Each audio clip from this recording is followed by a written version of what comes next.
Keroyok seseorang di kawasan Senopati hingga babak belur, Putra Siregar disebut ogah minta maaf.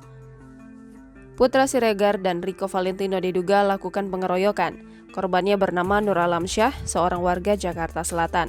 Ahmad Ali Fahmi, kuasa hukum korban, mengatakan kliennya dikeroyok Putra Siregar dan Rico Valentino pada dini hari di kafe kawasan Senopati, Jakarta Selatan. Atas kejadian tersebut, sang korban mengalami luka dalam di bagian wajah dan lebam bekas benda tumpul.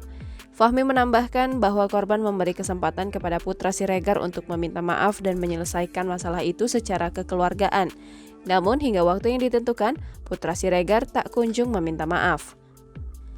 Ia lantas membuat laporan ke Polres Metro Jakarta Selatan pada 11 Maret 2022. Adapun Fahmi menyerahkan beberapa bukti-bukti hasil visum, rekaman CCTV di lokasi kejadian. Ia juga menghadirkan saksi-saksi yang bahkan ikut menjadi korban pengeroyokan itu.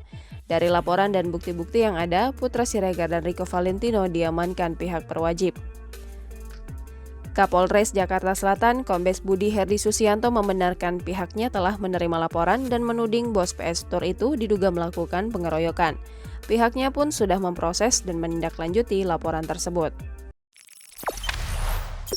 Jangan lupa subscribe, share, komen, dan like ya!